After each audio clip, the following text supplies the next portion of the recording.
یه بار دیگه وقتی میگین رشت یاد چی میفته؟ یه بار دیگه دختر یه مثل یک دوست شدی میگی آخه. میگیم رشت یاد چی میفته؟ یاد پلا کباب، پلا مشته. شکم دیگه بهترین چیز رشت یعنی غذا.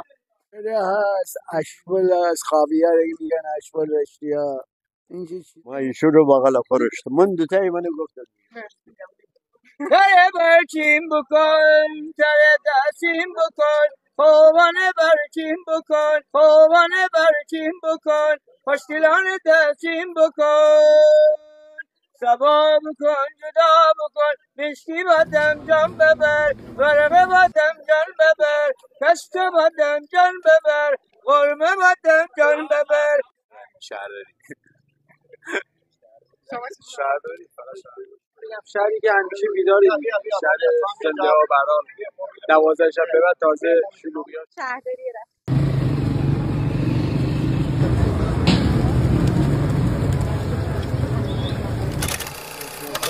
میرسا کوچک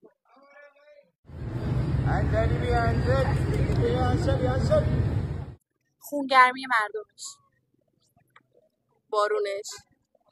من وقتی این کلمه رشت رو میشنوم یاد اون سنت‌های قدیم میفتم که همه چیز طبیعی بود، زندگی طبیعی، خوراک طبیعی، کارهای کشاورزی میفتم، کارهای دستی میفتم، چیزی که ما رو میبره به 30 سال پیش.